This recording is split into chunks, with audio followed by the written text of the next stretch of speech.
Вітаю, мої дорогі підписники.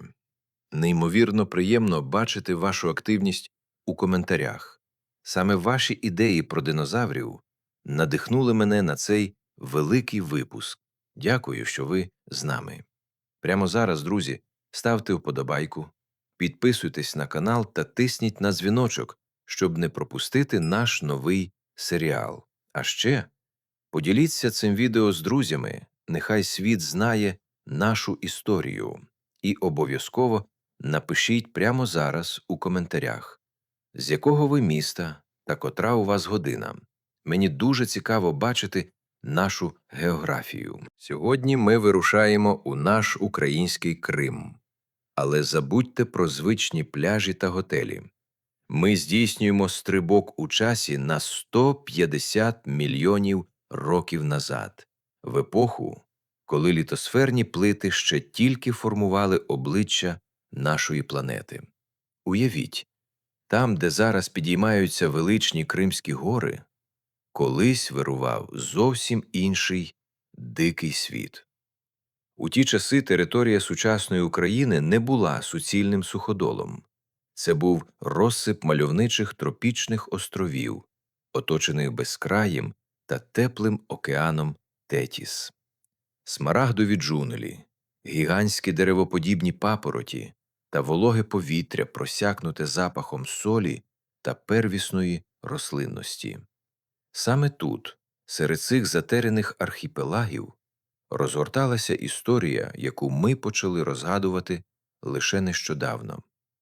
У 1960-х роках поблизу селища Малоріченське вчені палеонтологи натрапили на те, що здавалося неможливим. На розпечених сонцем скелях вони побачили чіткі, глибокі трипалі відбитки.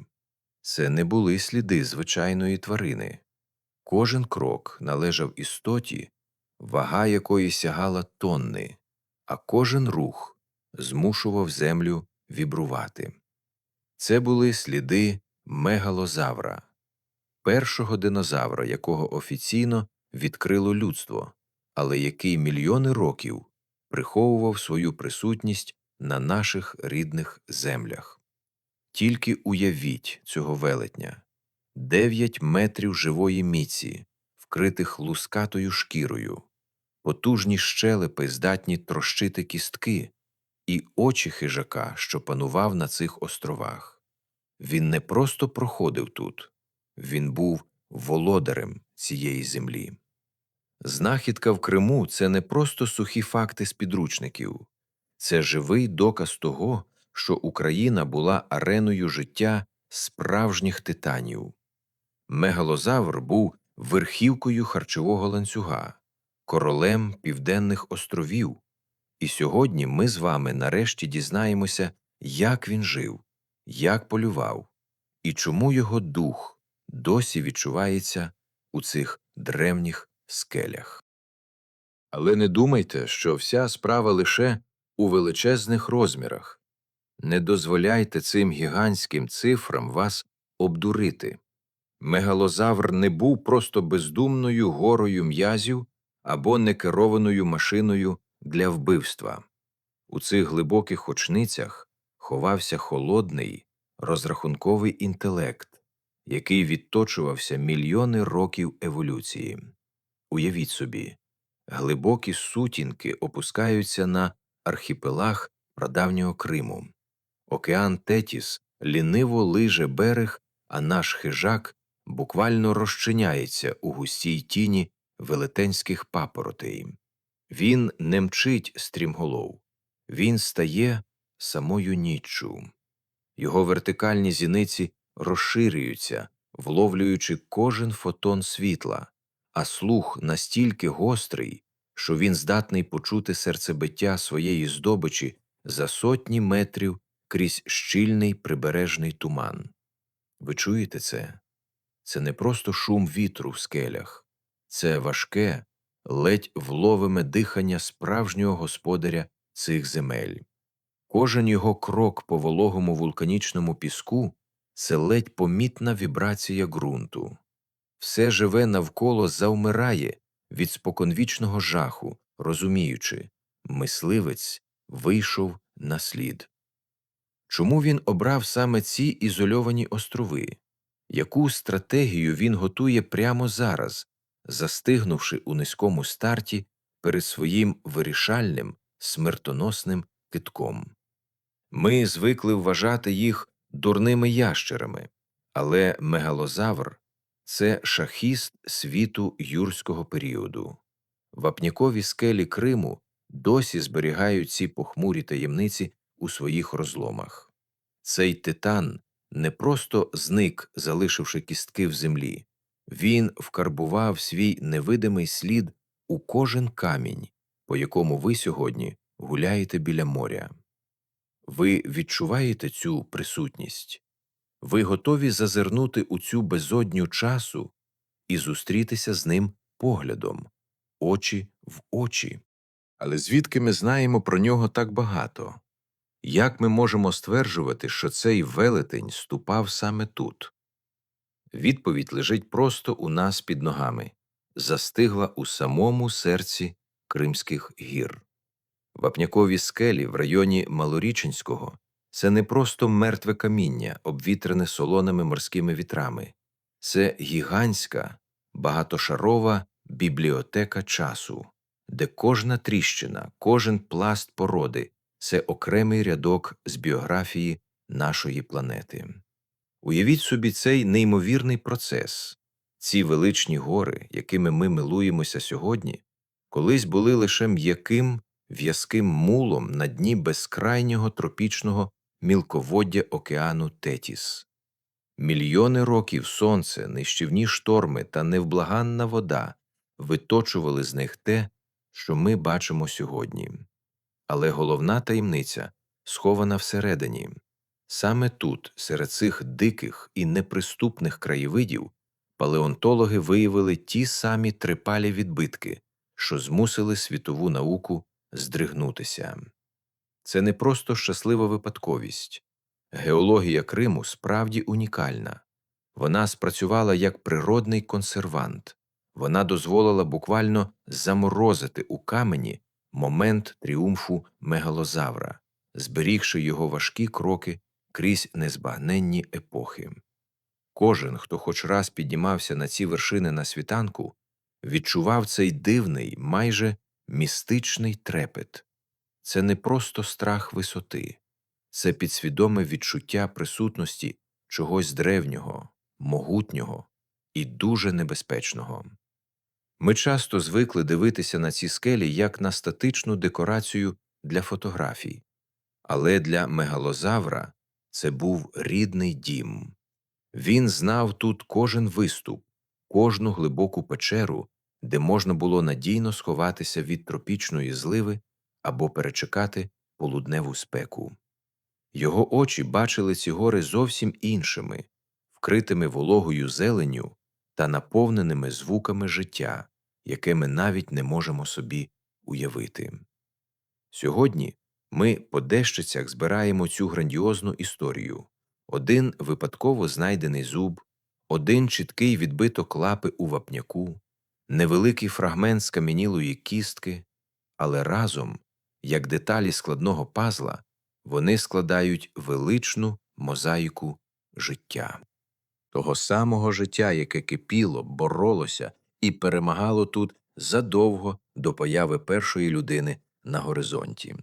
Кожна знахідка в Криму – це виклик нашим знанням. Ви готові дізнатися, як саме ці мовчазні свідки перевернули все, що ми знали про юрський період у цій частині земної кулі? Тоді придивіться до цих скель уважніше, адже вони, нарешті, починають говорити свою правду. Ми звикли бачити в мегалозаврі лише непереможного вбивцю, жахливого монстра, що тримав у страху весь архіпелаг. Але чи задумувалися ви коли-небудь, яким він був поза полюванням? Юрський період – це не лише кров і погоні. Це час неймовірної ніжності, прихованої під грубою лускою. Уявіть собі затишну лагуну, захищену від штормів скелястими виступами Карадагу. Саме тут, у теплому піску, присипаному гнилою папоротю для підтримки температури, мисливець стає охоронцем. Гігантська самка мегалозавра годинами не відходить від свого гнізда.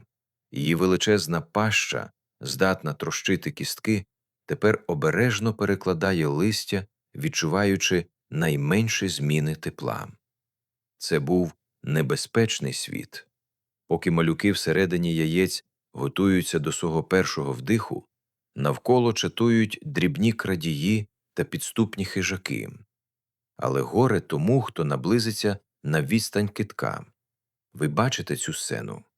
Величний титан, що застиг над своїм скарбом, його дихання здіймає хмари пилу, а в очах не лють, а споконвічний батьківський інстинкт. А тепер найдраматичніший момент. Перший тріскіт шкаралупи. Маленькі безпорадні копії грізного хижака з'являються на світ. Ви думали, він залишить їх на призволяще? Зовсім ні. Палеонтологічні знахідки вказують на те, що ці ящери могли роками опікуватися своїм потомством, навчаючи їх мистецтву виживання у світі, де кожен хоче тебе з'їсти. Це була справжня династія Криму.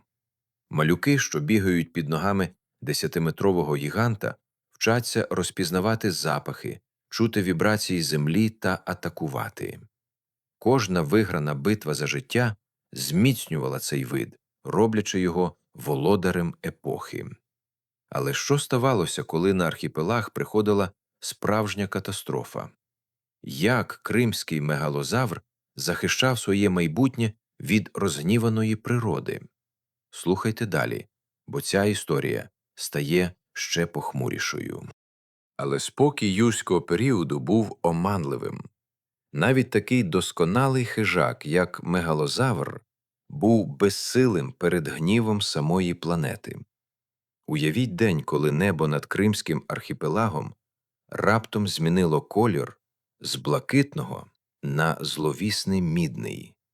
Птахи з криком зникають у гущавині, а море, що щойно лагідно лизало берег, раптом починає стрімко відступати, оголюючи коралові рифи та безпорадних морських істот. Це був знак.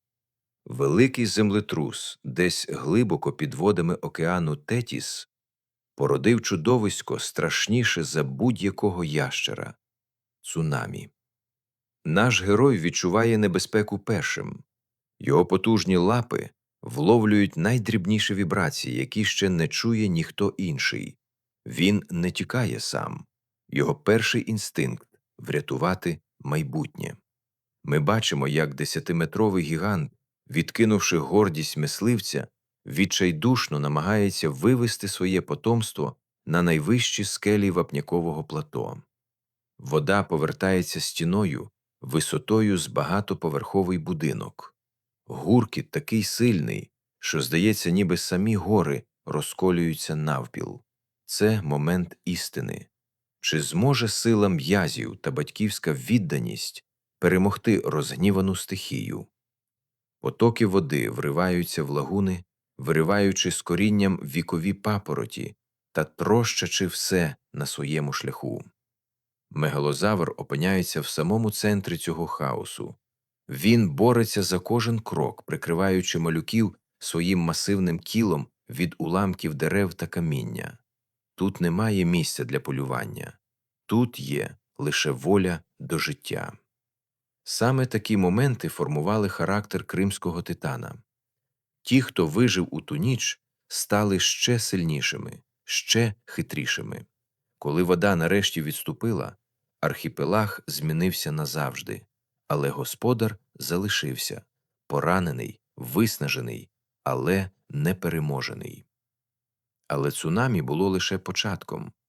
Справжня загроза прийшла з неба, і вона змінила правила гри назавжди.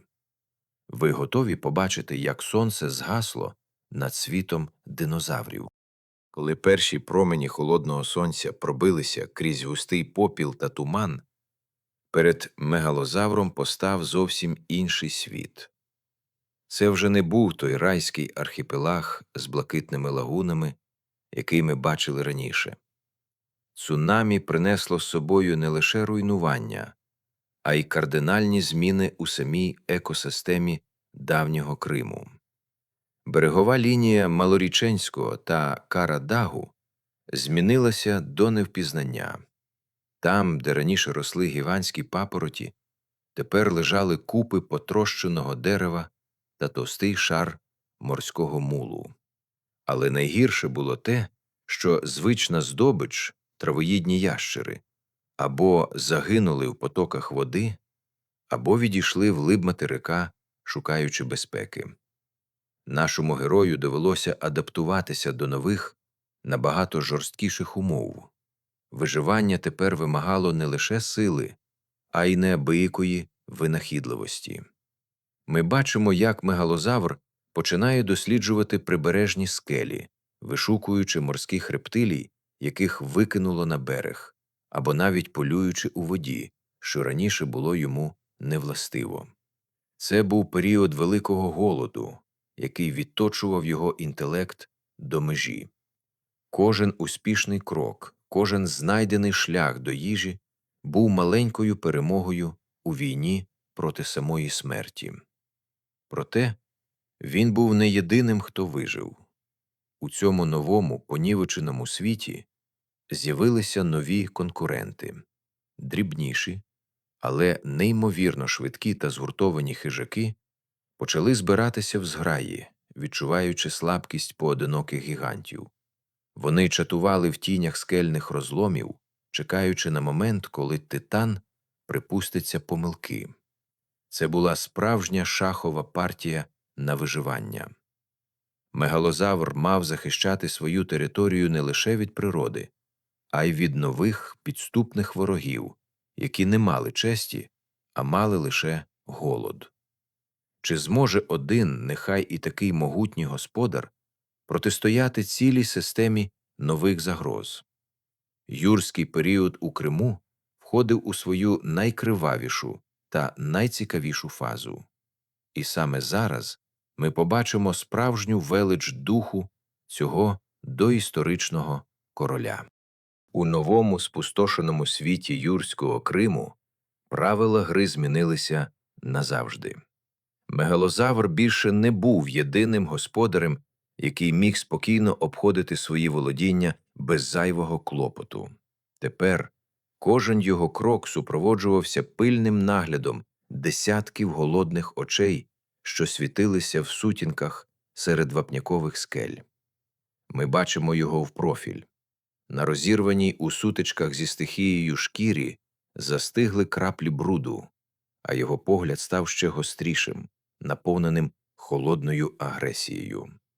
Виживання тепер вимагало не просто сили, а постійної готовності до бою. Уявіть сцену біля підніжжя білої скелі Аккая. Наш титан щойно відшукав здобич серед викинутих на берег решток морських істот. Він важко дихає, пара з його ніздрів здіймається у прохолодному повітрі, як густий дим. Але він не встигає почати трапезу. З глибоких тіней скельних розломів починають виходити вони. Зграя дрібних, але неймовірно нахабних хижаків. Динаміка цього моменту просто заворожує. Мегалозавр не просто гарчить. Він демонструє всю свою нищівну міць, щоб залякати ворога. Ми бачимо, як під його товстою лускою перекочуються масивні м'язи, як натягуються сухожилля на його потужній шиї. Він робить різкий, блискавичний випад у бік нападників, змушуючи каміння розлітатися з-під пазурів, а землю здригатися під вагою свого тіла. Це не просто рух, це вибух чистої енергії, який нагадує всім навколо, хто тут справжній король, навіть якщо він втомлений. Ці спритні нападники діють як єдиний злагоджений механізм. Вони не йдуть у пряму лобову атаку, а кружляють навколо, намагаючись виснажити гіганта та змусити його припуститися фатальної помилки.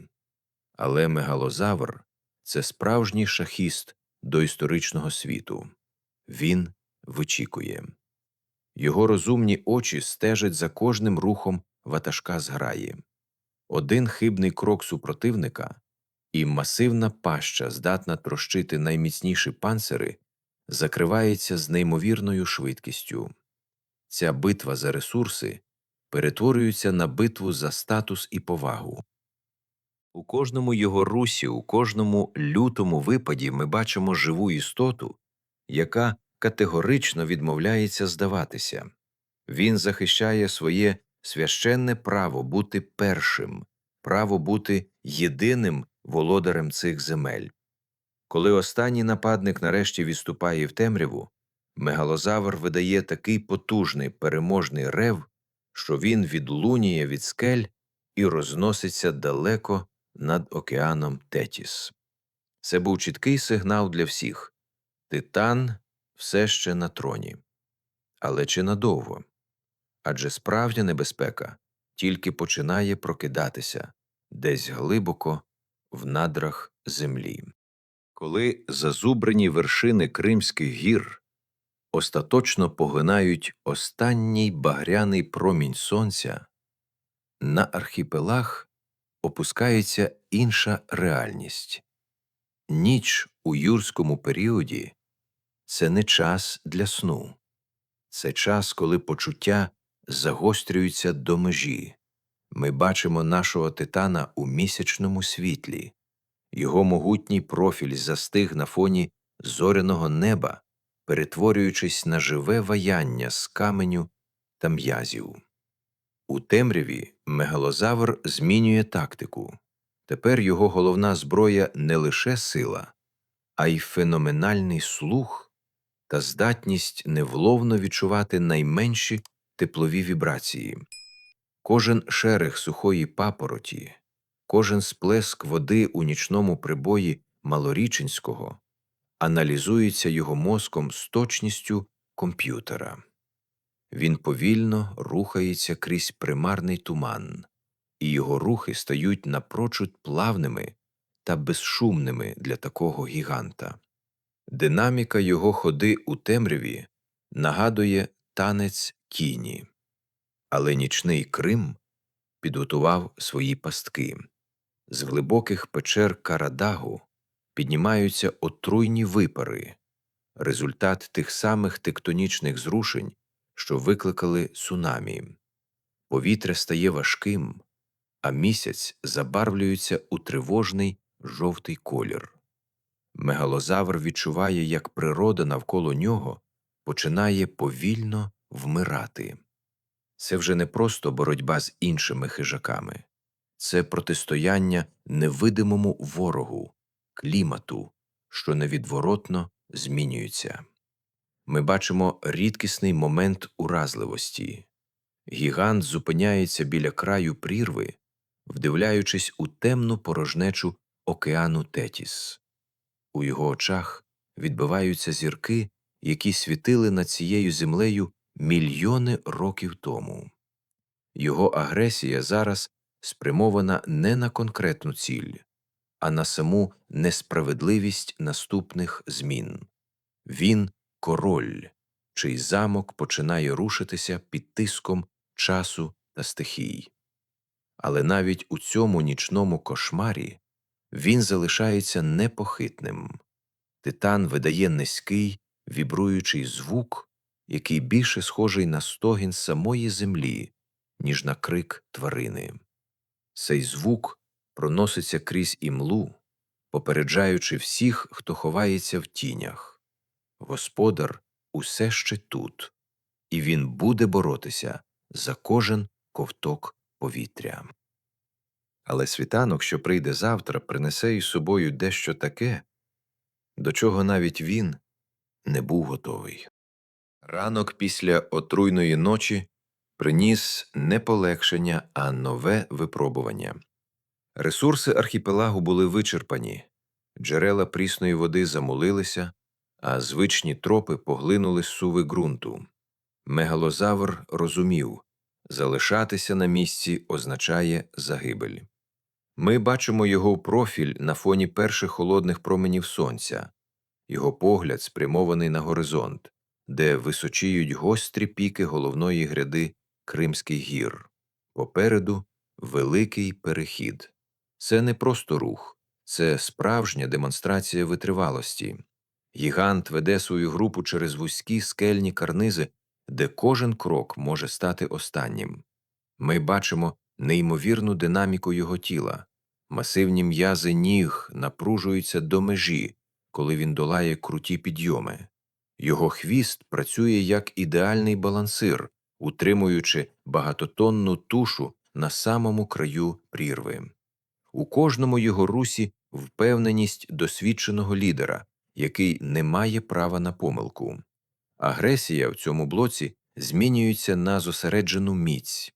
Коли шлях перегороджує кам'яний обвал, мегалозавр не відступає.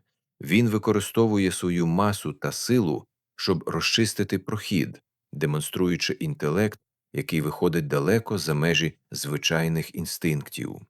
Ми бачимо його важке дихання, пару, що виривається з ніздрів, та шкіру, вкриту пилом древніх вапняків. Він буквально пробиває шлях у майбутнє для свого виду. Це подорож крізь зони смерті та відродження. Ми проминаємо пустельні плато, де вітер здіймає хмари попелу, і спускаємося в глибокі каньйони, де ще збереглася волога. Мегалозавр постійно напоготові. Він прислухається до вібрацій скель, очікуючи нових поштовхів землі. Його профіль на фоні величних обривів – це символ непохитності життя перед обличчям катастрофи.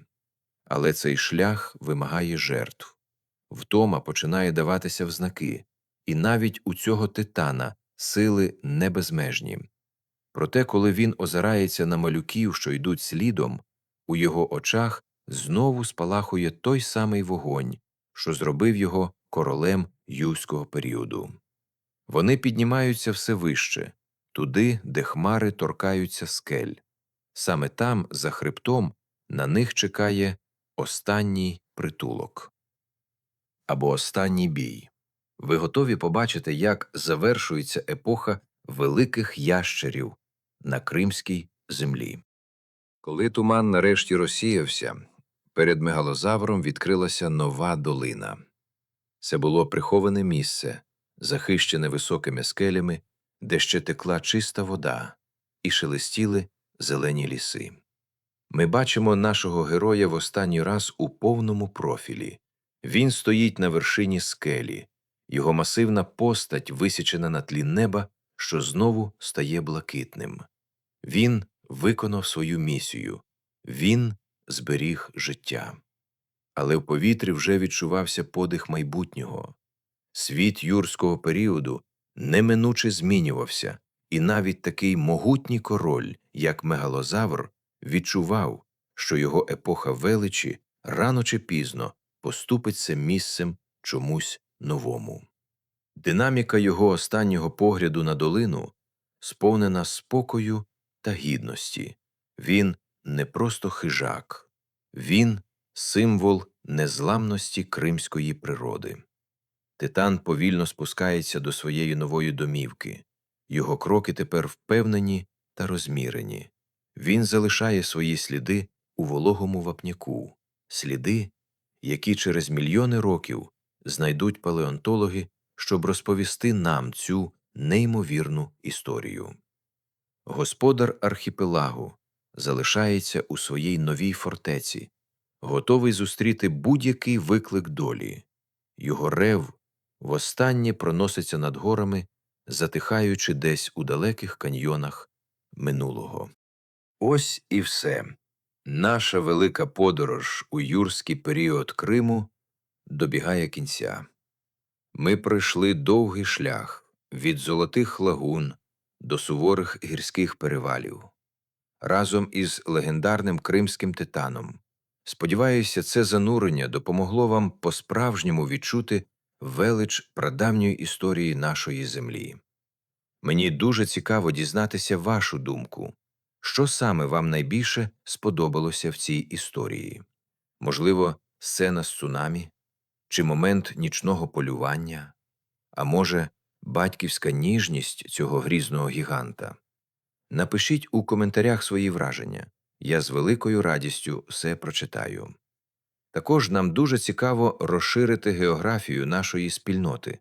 Напишіть, будь ласка, з якого міста чи країни ви нас дивитеся, і яка у вас зараз година, коли ви бачите ці кадри. Це дуже важливо для нас. Дякую кожному з вас за підтримку. Саме ви даєте нам змогу створювати такі масштабні історії. Тому, якщо вам сподобалася ця подорож, ставте вподобайку, підписуйтеся на канал та обов'язково поділіться цим відео з друзями. І не забудьте натиснути на дзвіночок, щоб першими бачити наші нові епічні пригоди. Про якого наступного доісторичного мешканця ви хотіли б дізнатися у майбутньому? Ваші коментарі формують наші наступні випуски. Бережіть себе, любіть справжню історію та до зустрічі у нових відео.